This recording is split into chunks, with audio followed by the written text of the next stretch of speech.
Hey, have you ever felt not good enough?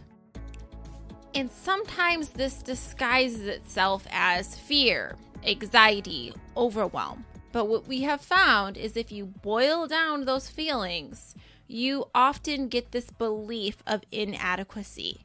And that's what I want to talk about on the show today and give you some tips to deal with that. If you are new here, welcome. I'm Angela Barnard. You can call me Ange. If you've been around, thank you so much for tuning in and listening. It means so much because I don't want to just be talking into my computer. I hope that people are listening and it's benefiting your life because there's a lot of work that goes into the back end for these kinds of things. And the reason why I wanted to talk about this subject today of the feeling not good enough, rejection, anything associated with that feeling of not good enoughness is because I've been feeling that the past couple of days. And I noticed the trend in my journal.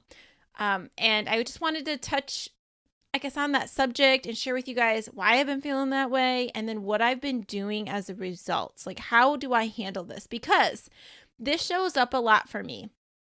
And I think it's a good thing overall because it means that I am stepping out of my comfort zone. And I'm always doing that. I'm always learning something. I am walking around most of the time confused about life galore because I'm always learning something new. And that's where confusion shows up. Confusion can be a really great thing. And I think we need to think about it differently because when you are confused, that means you're learning something new. It's new knowledge to you. So I start to see it as a good thing because I'm walking around always learning something new, always feeling like I don't know what the heck I'm doing. That's a common feeling. And I've shifted my perspective around that. So anyways, I've also noticed that a lot of times that not good enoughness feeling shows up for me too as I expand and grow. So I know you guys are all about growing or you wouldn't be listening to this podcast. So I can guarantee that you feel confused sometimes, like, what am I even doing? And then other times you feel that not good enoughness, right? So this is how it showed up for me the past couple of days. So if you've been listening, you know that one of my big dreams is to speak on the TED stage. I've had this dream for a long time. It scares me. But I feel like I'm so excited to get on the stage and share a message that I think can really improve people's lives. And anyways, I've stepped into this journey of applying and learning all the ways to get on the stage and just getting my application, all that stuff together, right? I've been working with a group on this. And anyways, the best time for me to speak will be sometime in the beginning of this following year because I'm traveling a lot for work. But the organization I was working with submitted some applications on my behalf, and I found that a couple of them I could possibly squeeze in to speak at if they selected me, but it would kind of be hard because I'd be traveling right back from another place, and I don't know, because I was thinking about my energy too. I'm like, oh, my energy might be off after working, 2 weeks straight, 12-hour days. Like when I'm doing my consulting projects, it's a long day. And plus I'm trying to coach and keep the podcast going. So anywho, the whole point of the story is, so I got an interview back for one of those places that I could possibly speak at. So I thought the interview went great.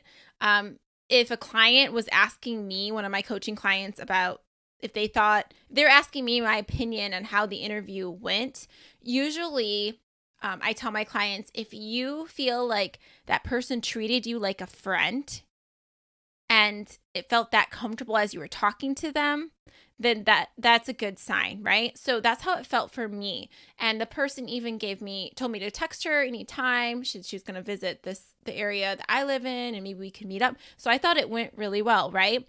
So I didn't know if I was going to get selected or not. And anyways, I'm a part of this other group, and I have found that people on there say that they get selected for these talks, and you can celebrate with them.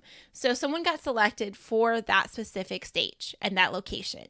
So immediately my mind was like, well, you didn't get selected because clearly she's already telling people who are selected.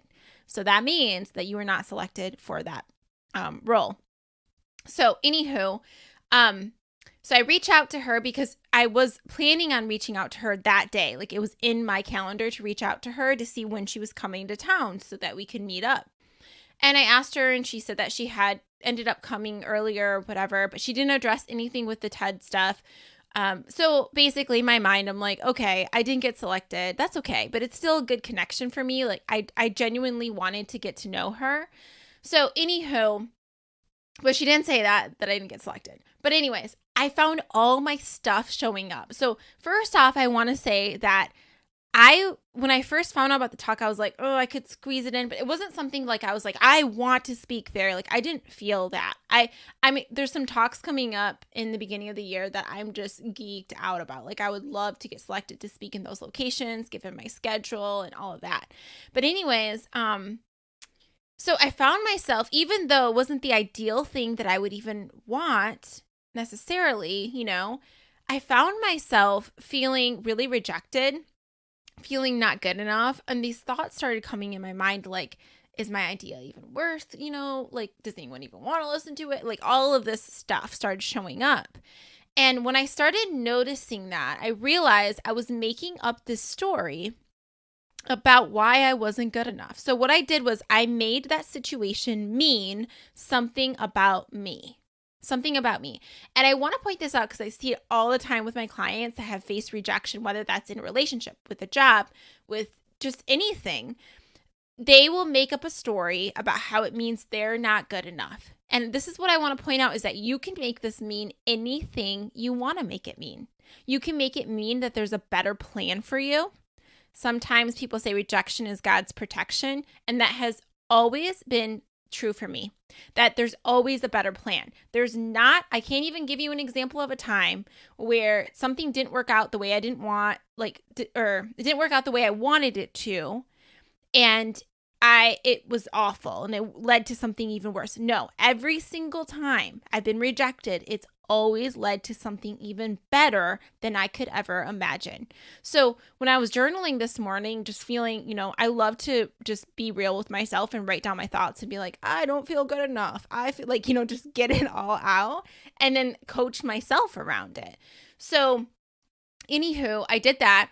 And I thought about what helps me in these situations. And then all these stories started popping up in my mind of times that I felt like I was at a very low place, or I felt rejected. I felt not good enough, like all of that stuff. So I thought I wanted to share some of those stories with you. And the reason why I wanted to share them is because I remember one specific sermon I was at one time. And it's so interesting because I was visiting this farm and they had a church service there. And later on in life, it's funny how that farm had something to do with the message that I learned at that service that day. It was my only time visiting this church service. I'd never gone before. So interesting. So anyways, the service was about, or the message was about remembering all the times that God has shown up for you in the past, right? Because he was basically saying, like, there's going to be times that are just going to suck and you're going to doubt. And during those times, you need to be reminded of the things from the past, of how God has shown up for you, of the miracles, of the blessings, of the times that you were taken care of and supported and loved. Like, you got to remind yourself of that, because in your brain's natural tendency is going to go down that negative spiral, right? So I remember being at that service and hearing that, and it just made such a difference to me. So he's like, keep these memories because you're going to have to look back on them. So this is why I want to share the story with you. So I remember there's an episode, it's a while back. I don't remember which one, you'd have to go back. But it's about how I had a pig that lived with me. His name was Wally. And he lived with me for 3 years, loved him galore. And he slept in bed with me and everything. He was litter trained. And it got to a point where I couldn't transport Wally because he would scream. Pigs are so smart. They have the mentality of a 3-year-old. So anyways, I couldn't transport him because he would scream. It just wouldn't work out. My roommate would watch him, and then, which was helpful, so I could travel and do things. But then there's this perfect time where all my roommates were moving out of my home. So I had bought a home and I rented out my rooms. They were moving out. And I knew that I had to find a place for Wally because it was just not a good situation. Because if something happened to him, I couldn't transport him. Like if there was a fire, if there was an issue, like I wouldn't be able to transport him. It wasn't good for his mental health because I found out later that pigs really need to root in the dirt for their mental health. So he would kind of go into like these depression streaks. Like you would think that I would have done more research, but I didn't before I got this pig and had him live with me for 3 years. So if you go back into older episodes about visioning, I talk about and I share the story, but I just want to touch on it really quickly. So I wrote down all the things I desire for Wally, and I wrote it as if it was happening. So I said, Wally is, living at a nonprofit farm because I had worked in the nonprofit field. That's actually what my education is, and I have a master's in nonprofit administration. So I'd worked in nonprofit field. I was like, it would be so cool if he could be a part of a nonprofit, if it could include people with special needs, because I also used to work with people with special needs.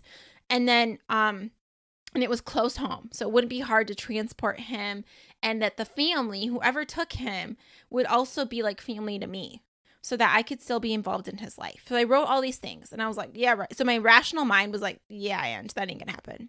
Because if that existed, you'd already know about it. You're very involved in the community. You would know that it exists. So I had to like fight that chatter. And that happens a lot with people when they're trying to dream. That voice shows up and it's like, nah, not gonna happen for you. Like, right? So I'm fighting that, and I'm still writing it out. And said, Wally is. So I write it as if he already is. So I remember I go to work, I have this in my lunchbox, and I would look at it every day for like the week or something. It was a short period of time. And I ended up connecting with someone I used to work with, and she had asked me to come meet her at this new place. It was like this farm area, and they also have homes where people with special needs lived around it. It was a brand new facility. And they also did church activities there. So I went and met with her. We were looking at partnership opportunities between our organization. And she asked me about Wally. And I said, I'm actually looking for a place for him. And she's like, I think we could take him. And I thought that they could. Turns out they couldn't. So later on, she had told me. So wait, let me back this up. So I had thought after she said this, I'm like, this is exactly what I was looking for. It's close to my home. All these other things. So I thought, right? And then she tells me they can't take him. So then I'm in crunch mode because I'm trying to figure out where is he going to go. I have a short period of time to figure out where he's going to go because I was about to leave for a wedding in California, and I was running this marathon in Alaska, and little did I know my husband was proposing to me coming up. So anyways, I freak out because I'm like, there's only a few more days till I leave. I have no one to watch Wally. Like, what am I going to do? And my roommate said to me, she's like, Ange, you need to practice like what you preach, like keeping the faith and trusting that if this door closes, it's because something better is coming along, right? Believe that. And I'm like, but I only have a few days. Like, it's hard to believe that when it's happening, right? So anywho, I always say anywho instead of anyhow. You ever notice that? If you've been listening to the show, you've probably heard me say that. I don't know why. But anywho, so she tells me to keep having the faith. I'm like, you're right. So I go to work again for the next couple of days. I'm reading this off. I'm visioning in my mind what that would look like for a Wally, feeling all the feels as if it already was. So anyways, the lady gets back to me and she says, Ange, I know we can't take him, but I know this other farm that's down the road from you. It's not too far, or in the same city at least. And she said, they have a pig. It looks like Wally. You should reach out to her and see. So cut the long story short, guys, the pig. So I end up finding this lady on Facebook, and I find out we have one friend in common. The friend we have in common is our breeder. Mind you, my pig's family is from like England, right? This is like a Michigan breeder. And I'm like, I know I've seen that pig before, the one that she had. And I seen it because it was on, the page where I got Wally, the breeding page, because it's Wally's sister. How crazy is that? So this lady, her name is Cheryl, she ended up having a pig in the house just like Wally for 3 years, and then decided to move him out because she realized it was not a very smart idea. So she knows this transition, because my biggest fear was finding some place for Wally and it being, a normal farm, and them not understanding him because he lived in a house in a bed, and then also just treating him like a normal pig, because I was like, he's not really a normal pig, So that was the biggest fear for me. I had all this guilt. It was awful, like the way I felt about it. And anywho, So I meet with Cheryl. First, she tells me no, that she couldn't take Wally. And then she tells me, just come meet with me. Because I told her, I was like, I 100% believe that Wally is supposed to be with you. Like, I don't know what you believe, but this is like divine. I know. And I thought maybe she'd be like, you're a nutcase, you're going to stay away, right? But she did not show up that way. She's like, okay, fine, just meet with me. Because she said, even if I wanted to take Wally, I couldn't because I don't even have a place for him. But then she decided we'd meet and we brainstormed. We liked each other. We walked around the farm. Long story short, she's like, there's a cage right here. It has chickens in it. She's like, but if we lifted the cage, we built something underneath it, it wouldn't take up additional space. And Wally could go there. But I don't know anybody that could, build this cage. So I ended up reaching out to my dad because I was like, I know my dad could build this cage. And I was praying for a better relationship with my dad because I knew eventually I'd probably get married, move away. And I'm like, and I hate holding on to any negative energy around towards anybody. I just hate that feeling because you never know what's going to happen to people. You just never know. And I don't want to live my life with regret. So I had all these thoughts in my mind. So anyways, I reached out to my dad. My dad says, he's like, yeah. I was like, can you make a cage for Wally? And can you do it so fast, Dad? Like tomorrow? And he's like, yeah, of course. I'll get right on it. And he's never responded in that way. So I was like, okay, that's weird, but awesome. So I went over there. I helped him with this cage stuff. And it was nice because we got to talk about my mom and just things that have hurt me over the years around my dad not showing up because of the anger towards my mom and all of these things. So it was really helpful. And it was such a good memory for me. And it was very special to me that he built that cage for Wally. So anywho, I didn't know this, but the reason why he was so quick to build this cage is because Ian, my husband now, had asked him if he could marry me. And he knew that my proposal was coming up the following weekend. So the surprise proposal on the farm that we got married at was coming up, where my whole family and my closest friends were invited to watch this surprise proposal. My dad knew that if I didn't have a place for Wally, I would not show up to this surprise proposal because I wouldn't be able to. I'd have to watch Wally.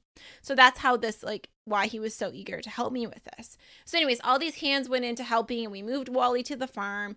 And the coolest thing was that, I was crying. I was like a hot mess over this.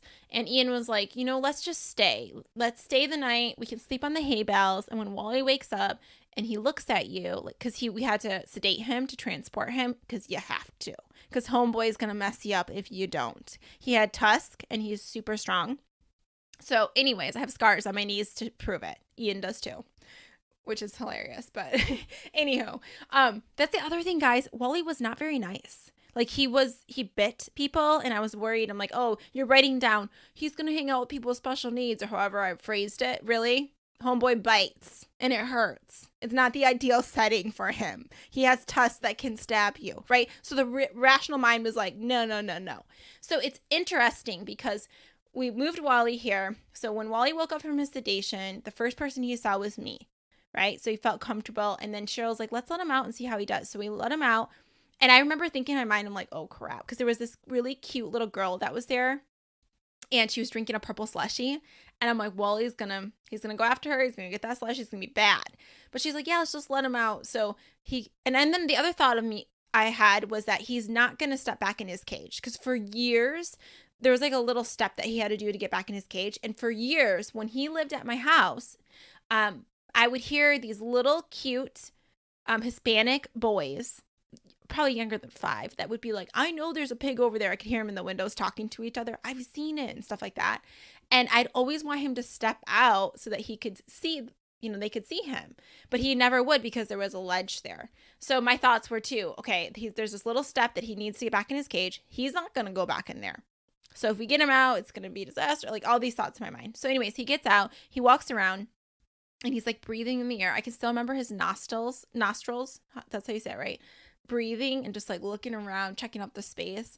And he looks over at the cute little girl with the slushie. Doesn't bother her. And then he just turns around, walks back into his cage, steps over the ledge, curls up in his blanket. Pigs love blankets. This is truth. Wraps himself in it and goes to sleep. It was like he was meant to be there. It was insane. I was like, what is this life? I've never seen this before.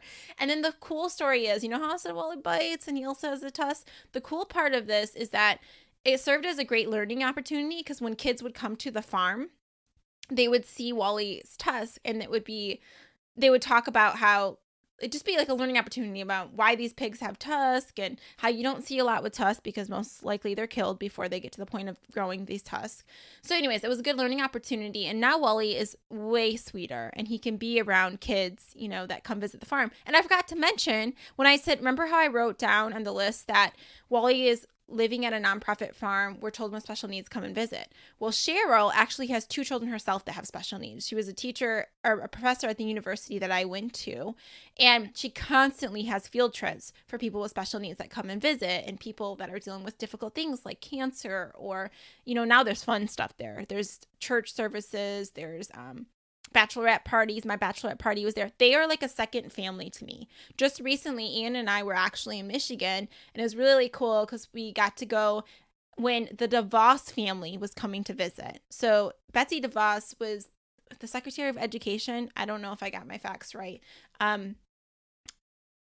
She's not anymore, but she was, right? So it's kind of a big deal. But regardless of what your political views are, it was a big deal because she came and visited the farm. Her grandson was feeding Wally carrots, and I was like, Wally, please don't bite the little DeVos boy's hands, please, for mama. Do not do it. He didn't. I was very happy, but it was really cute, and it was really cool to see all of the stuff that have came to be since then. And what was really cool is I was able to use my nonprofit background to help get the farm to become a state incorporated nonprofit and then a federally exempt nonprofit, which is a big deal. And then I also started a Yoga with Goats fundraiser there. So God used all these different things and they came together, but it came together in ways above and beyond what I could even imagine. And the whole point of this long story, I'm sorry about this, but the whole point of the long story was that initially I thought that something was for me and it was like the door closed. It wasn't, and then I started believing that it wasn't going to happen for me. And then God opened doors way bigger, better than I could ever imagine in my life.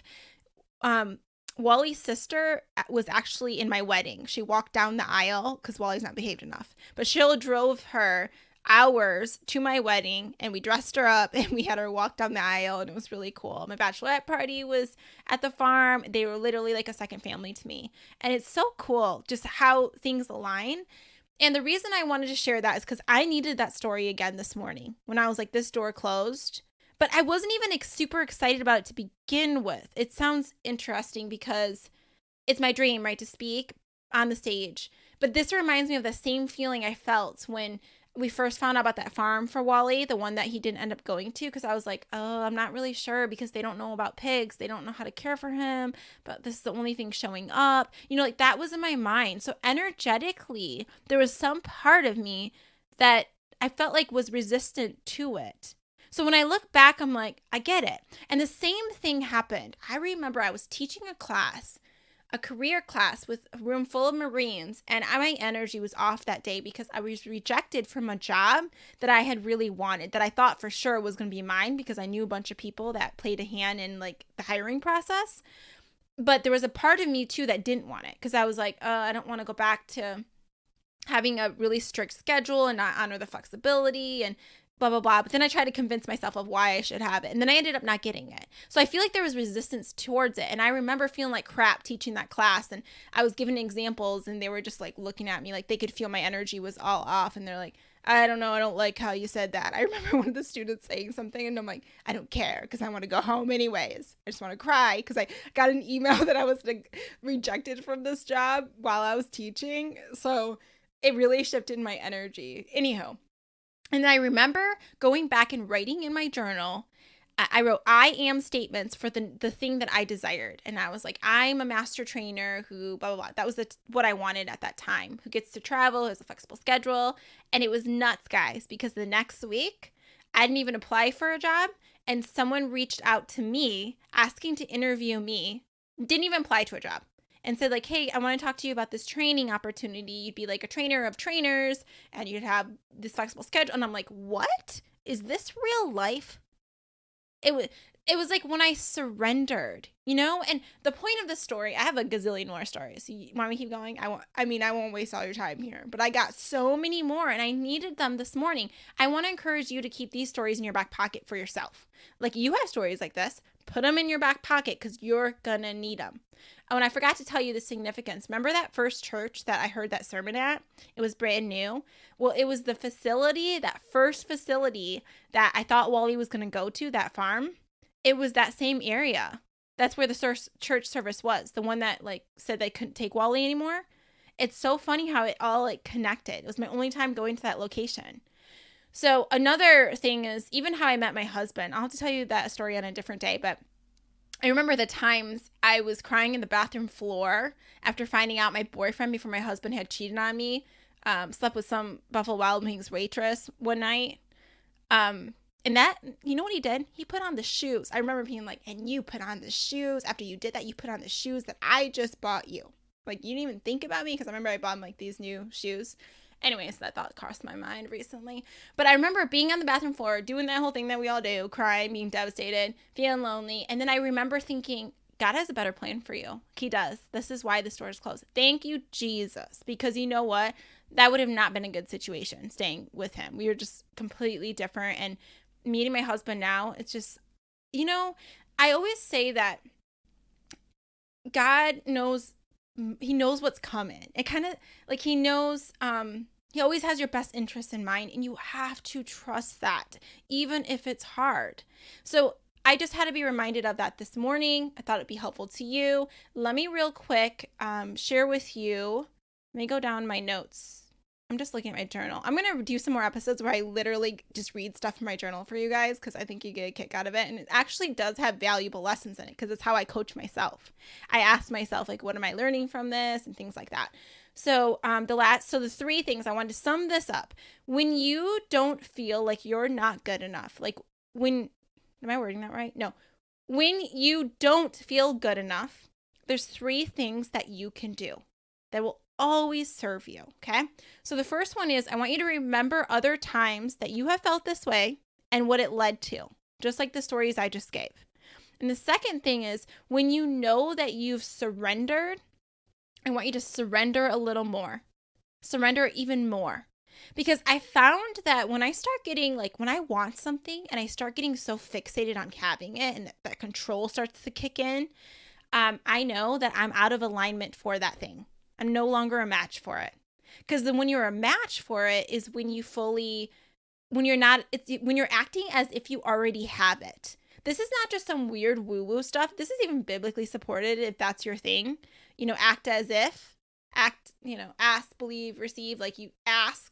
I always think of asking as putting the feeling out there, and then believing as if you've received it already. Act as if. That's why all my goals are written that way. They're I am statements. It's also like that because of how the brain works, because I want the brain to think it's already is. So then I start to act. So if you're acting like the person that you want to be now, then you're not really attached to being that specific person or getting that specific result.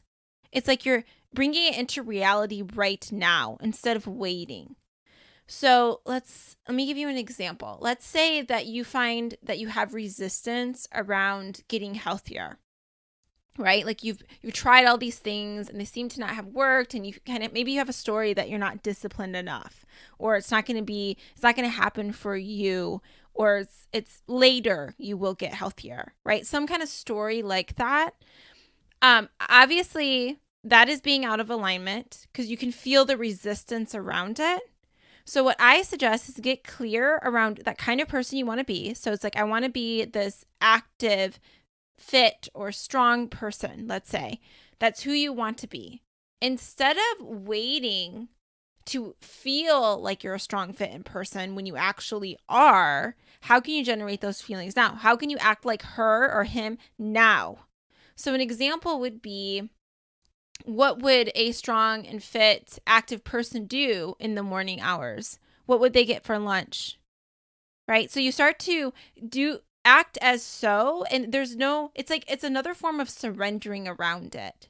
I don't know if that makes sense, if I'm explaining it well, but there's no resistance then. It's just like, oh, I'm not like putting it off till later, or like hoping and desiring this thing so badly. It's like, no, I'm just trying to be as much as like that person as I can be right now and trusting the process. So another example of this, I'll give you some of my own things. Like right now, my feet are touching this red circular carpet, because you know how TEDx speakers stand on a red circular carpet? So I got myself a carpet so that I can stand on it and practice my talk and feel all the feelings as if I was already there. I'm starting to spark that stuff now. I'm starting to become an energetic match for it now, but I'm not like attached to it.